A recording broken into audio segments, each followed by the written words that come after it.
Salam à tous les gars, j'espère que vous allez bien. Voilà, donc ñu ngi leen di nuyu bu baax. On salue tous nos abonnés, on salue tous nos internautes ak tous ceux qui interviennent, tous ceux qui envoient les messages. Vraiment, c'est gentil. ñu ngi gis lépp comme on vous le dit dans nos vidéos.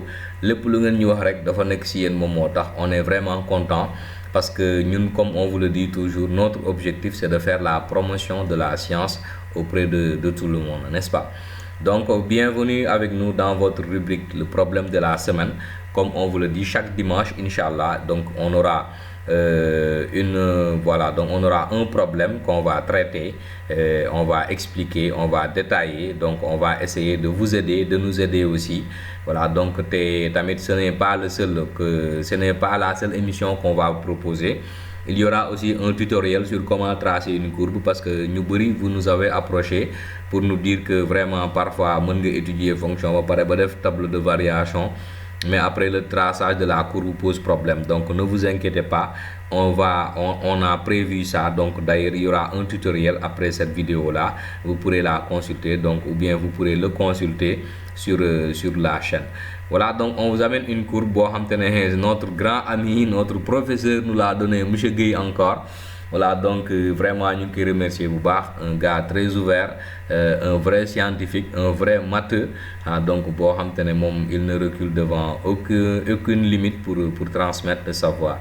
Voilà, donc il propose ça, donc c'est une courbe, c'est une lecture de courbe, donc on donne, parce que lu ci bëri ñu bëri tamit dañuy am problème parfois pour lire une courbe, et c'est très intéressant quand même parce que xam nga courbe bi moom comme ni ma ko waxee keroog rek moom mooy palaatu ceeb bi donc xam nga boo nekkee di étudier fonction da ngay dem dugg marché calculer limites yi kërëb xam nga dugg ci waañ bi togg avec les dérivés, les continuités ba ñëw ba yekk nag teg courbe bi.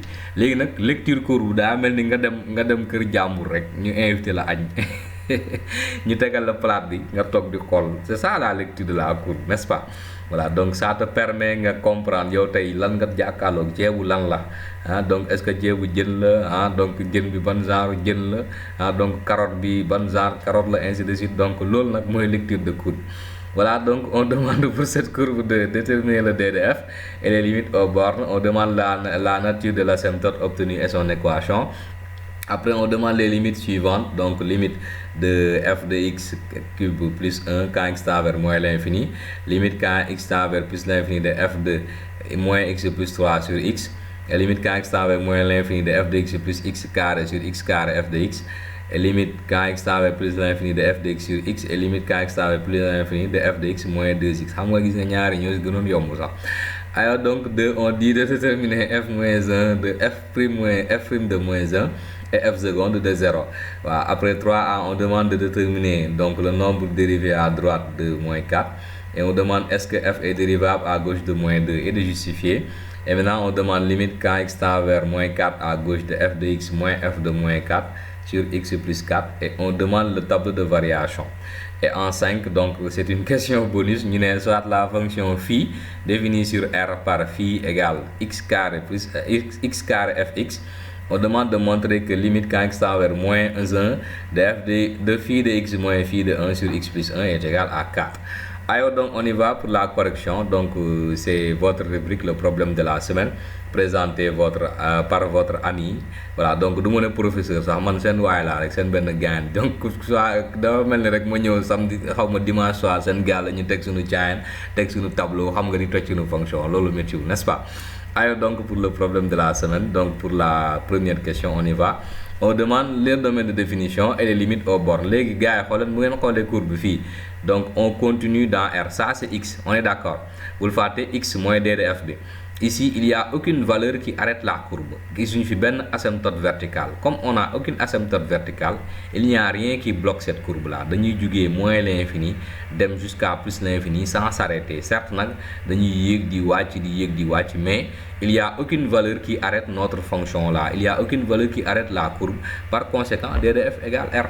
Tout simplement, d de f est égal à R. Donc c'est moins l'infini plus l'infini. Maintenant, on demande les limites aux bornes. Limites aux bornes yi moom gars yi gis nga ici, bon, donc quand on part vers moins l'infini, plus on part vers moins l'infini, plus on tend vers 0. C'est 0. Donc limite quand x tend vers moins l'infini est égal à 0. Voilà, c'est aussi simple que ça. On va dire qu'on tend vers moins l'infini. On va dire on tend vers plus l'infini. Mais la limite quand x tend vers moins l'infini, on tend vers 0. Donc la limite quand x tend vers moins l'infini de f c'est égal à 0. Donc quand x tend vers plus l'infini, on monte, les valeurs deviennent de plus en plus grandes. Donc quand x tend vers moins l'infini, y va tendre vers 0. Mais quand x tend vers plus l'infini, y il va tendre vers plus l'infini. Donc limite quand x tend vers plus l'infini de f de x est égal à plus l'infini. C'est aussi simple que ça, n'est-ce pas? Donc on va répondre à la question suivante. On demande la nature de l'asymptote obtenue et son équation. Alors donc ici on voit que donc quand on tend vers plus l'infini, on a une asymptote oblique, n'est-ce pas? Mais tout à l'heure, on vient de dire que quand x tend vers moins l'infini, on tend vers 0. Donc, y égale 0 et asymptote horizontale, n'est-ce pas? Voilà, donc ici, quand on tend vers plus l'infini, on tend vers plus, quand x tend vers plus l'infini, donc f de x tend vers plus l'infini, mais on suit cette asymptote-là, on suit la droite delta. Donc, on peut dire que cette droite-là, delta, donc, est une asymptote oblique à ACDF en plus l'infini. Maintenant, il s'agit de trouver son équation, comme on l'a dit. Donc, l'équation de delta, c'est de la forme y égale ax plus b. On est d'accord. Donc, avec b étant l'ordonnée à l'origine. Donc, on va dire 2, 3, 4. Donc, on trouve que b est égal à 4. Maintenant, pour trouver a, pour trouver le petit a là, on va choisir un point quand même qui est très visible sur la courbe. Donc, c'est un point par lequel passe notre asymptote.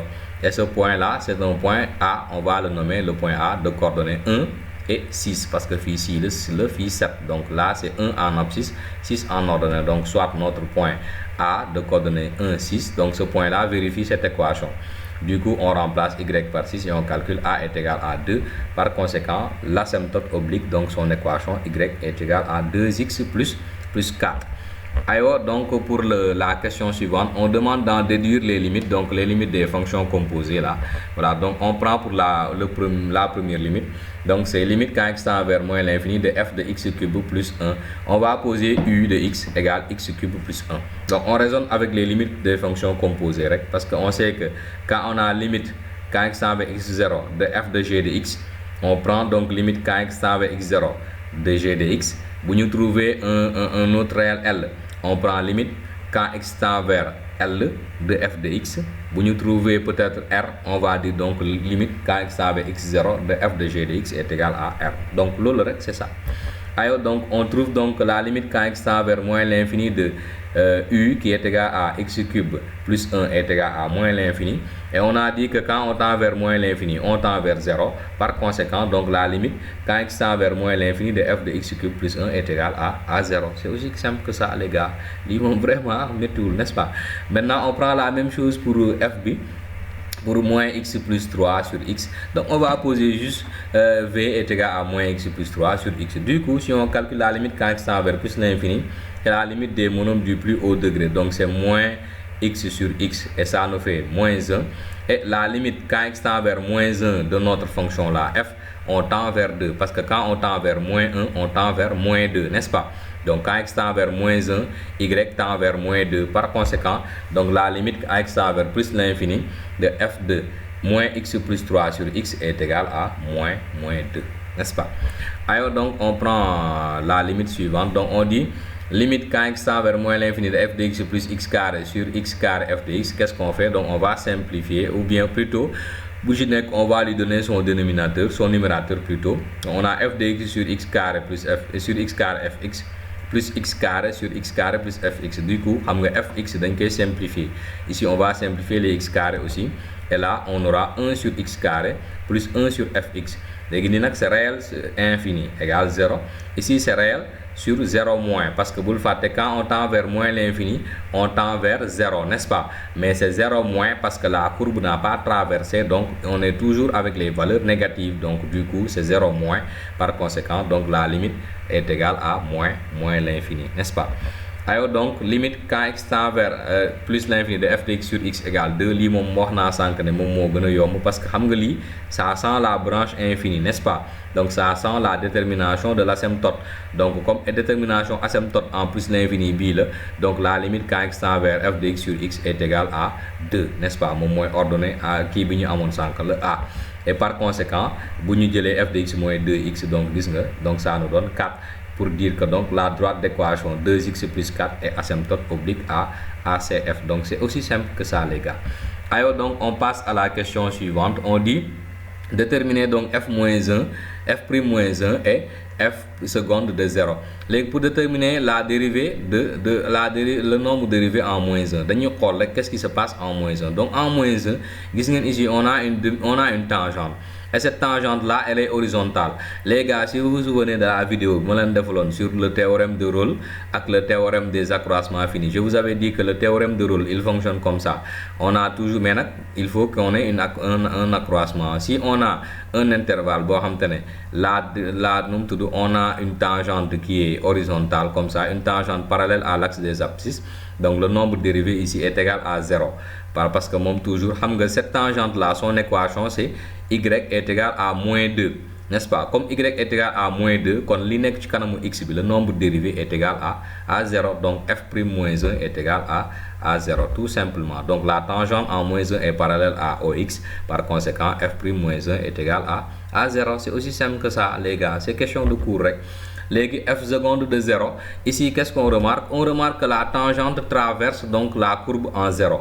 Te bul fàtte lan lañ la waxoon sur le la dérivée seconde. Dañ la ne dérivée seconde bu ñu ko amee rek si le point d'inflexion c'est quand la tangente traverse la courbe, et quand la tangente traverse la courbe, la dérivée seconde s'annule. Loolu rek moom moo fi am. Donc ici la tangente a traversé la courbe, par conséquent la dérivée seconde de 0 est égale à 0. C'est tout simple les gars. Lii moom vraiment ceeb bi moom xam naa ne est-ce que du maafe sax.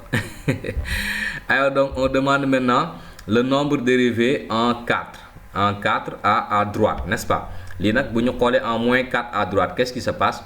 On a une demi-tangente verticale, mais on a une tangente aussi qui est orientée donc vers la droite. Mais cette tangente-là, elle s'appelle même T d'ailleurs, n'est-ce pas? Donc en moins 4, on a une tangente. Donc le nombre dérivé, c'est le coefficient directeur, n'est-ce pas? Donc c'est le coefficient directeur de cette tangente-là. Par conséquent, pour avoir le coefficient directeur de cette tangente, c'est une droite. Donc elle s'écrit sous la forme y égale ax plus b.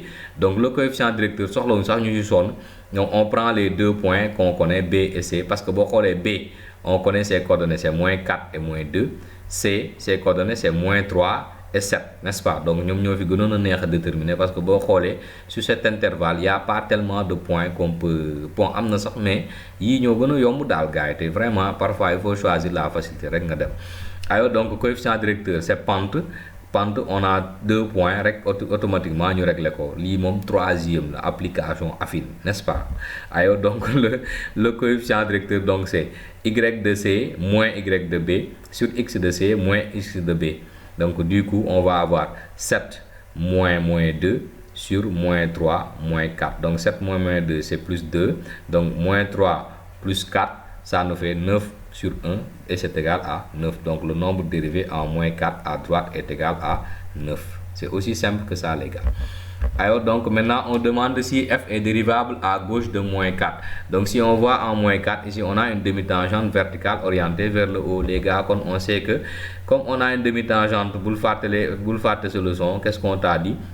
Demi-tangente verticale, c'est quand la fonction n'est pas dérivable en ce point-là. Donc pour nous amener l'infini, on a une demi-tangente verticale. Donc par conséquent, f n'est pas dérivable à gauche de moins 4. Et maintenant, si on veut la limite en moins 4 à gauche, parce que moi, je vais après, la limite en moins 4 à gauche donc de ce nombre, ça, f de x moins f de moins 4 sur x plus 4. Donc c'est x moins 4 plus 4.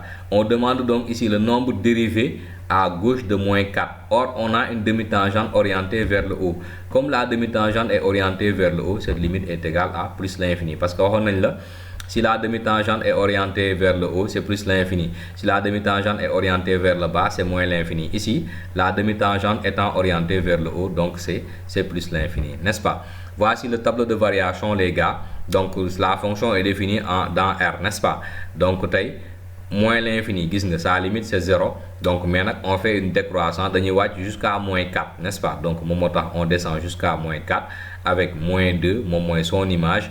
Rappelle-toi, la fonction n'est pas dérivable en moins 4, donc parce qu'elle n'est pas dérivable, elle est dérivable peut-être à droite, mais elle n'est pas dérivable à gauche. Par conséquent, en moins 4, f n'est pas dérivable, donc on met une double barre ici, n'est-ce pas? Parce que l'image existe, mais la dérivée n'existe pas. Entre moins 4 et moins 3, on a une croissance, donc jusque là, donc entre moins 4 et moins 3, donc la dérivée sera positive, donc par conséquent f est croissante, n'est-ce pas?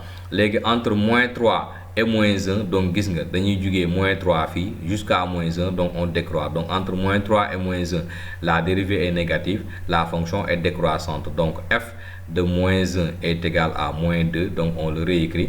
Moins 1, la courbe décolle, décoller, même s'il y a un point d'inflexion, on décolle donc jusqu'à plus l'infini. Donc entre moins 1 et plus l'infini, donc on tend vers plus l'infini. C'est aussi simple que ça, les gars. Une table de variation. Ayo les gars, donc on va essayer de répondre à la dernière question. On demande de montrer que limite quand x tend vers moins 1 de phi de x moins phi de moins 1 sur x plus 1 égale 4. Les gars, ça sent le nombre dérivé, n'est-ce pas, avec phi. Donc, mais on demande le nombre dérivé en moins 1. Donc, là, phi de x moins phi de moins 1, donc x moins 1, plus 1. On demande de démontrer que c'est égal à 4. Donc on commence donc par étudier la dérivabilité de phi, n'est-ce pas? On sait que donc phi est égal à x carré fx. X carré est dérivable en moins 1, parce que beaucoup dérivé c'est 2x, moins 1 ça existe. F est dérivable en moins 1, on l'a dit tout à l'heure, f de moins 1 égale 0. Même pour des 0, ça c'est dérivable, n'est-ce pas? C'est toujours dérivable en moins 1, n'est-ce pas? Donc par conséquent, phi est la somme, ou bien phi est le produit de deux fonctions qui sont dérivables. Donc vous le faites comme il l'a dit, la somme, le produit, le quotient, la composée de deux fonctions dérivables est dérivable. Par conséquent, phi est dérivable en moins 1. Et comme phi est dérivable en moins 1, on peut dire que cette limite-là ne correspond à rien d'autre qu'à phi prime de moins 1. On va calculer phi prime, c'est la forme uv, donc c'est u prime v plus v prime u. Donc u prime c'est 2x vf plus v prime, donc c'est-à-dire v prime moins f prime, n'est-ce pas? Donc f prime de x u, donc l'île rec. Après on va chercher les images, aussi simple que ça. Donc f prime de moins phi prime de moins 1, donc c'est 2 fois moins 1, li x le 2 fois, n'est-ce pas? Et sur multiplié par f de moins 1 plus maintenant x carré, donc moins 1 au carré f moins 1, donc f moins 1 égale 0, comme l'IEP égale 0. F de moins 1, donc c'est l'image de moins 1, c'est moins 2, donc on dira que ici on aura quoi? Moins 2 fois moins 2 égale 4. Donc les règles, les gars, c'est aussi simple que ça. Vraiment, j'espère que la vidéo vous a plu. En tout cas, ça m'a beaucoup plu, et vraiment, comme je vous le dirais, chaque dimanche, donc je vous donne rendez-vous sur votre chaîne Elite Science pour votre rubrique le problème de la semaine. Donc avec beaucoup d'humour, avec roube et mbalak, parce que nous, voilà, on fait de la science, mais nous mbalak quoi. Ayo, nek la